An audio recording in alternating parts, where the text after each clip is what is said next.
தர்மஸ்தலா வழக்கில் பெரிய சதி, துணை முதல்வர் டி.கே. சிவகுமார் குற்றச்சாட்டு.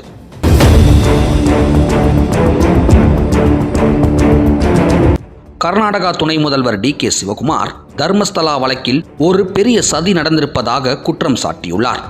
அவர் இந்த குற்றச்சாட்டுகளுக்கு எந்தவித ஆதாரத்தையும் குறிப்பிடவில்லை. இந்த குற்றச்சாட்டுகள் அரசியல் காரணங்களுக்காக இந்த விவகாரம் திசை திருப்பப்படுவதாக கருதப்படுகின்றன. தர்மஸ்தலா கோயிலின் முன்னாள் துப்புரவு தொழிலாளி கோயிலுக்குள் சில உடல்கள் ரகசியமாக புதைக்கப்பட்டதாக கூறியது தொடர்பாக விசாரணை நடைபெற்று வருகிறது. இந்த விவகாரத்தின் உண்மைத்தன்மை இன்னும் உறுதிப்படுத்தப்படவில்லை. டி.கே. சிவகுமார் இது தர்மஸ்தலாவின் பல நூறு ஆண்டு கால பாரம்பரியத்திற்கும் அதன் புகழுக்கும் களங்கம் ஏற்படுத்தும் வகையில் திட்டமிட்டு செய்யப்பட்ட ஒரு சதி என்று கூறியுள்ளார்.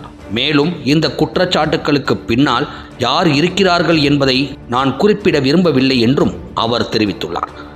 அவரது இந்த பேச்சு இந்த விவகாரத்தில் ஒரு அரசியல் உள்நோக்கம் இருக்கலாம் என்று சந்தேகத்தை எழுப்பியுள்ளது. இந்த வழக்கில் நியாயமான விசாரணை நடத்தப்படும் என்று தெரிவித்த சிவகுமார், உண்மையான குற்றவாளிகள் யாராக இருந்தாலும் தண்டிக்கப்படுவார்கள் என்றும் கூறியுள்ளார்.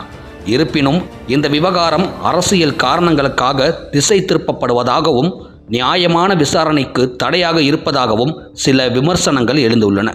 இந்த விவகாரத்தில் முழுமையான மற்றும் வெளிப்படையான விசாரணை நடைபெறுமா அல்லது அரசியல் ரீதியான ஒரு பழிவாங்கல் நடவடிக்கையாகவே இது முடிவடையுமா என்பதை பொறுத்திருந்துதான் பார்க்க வேண்டும்.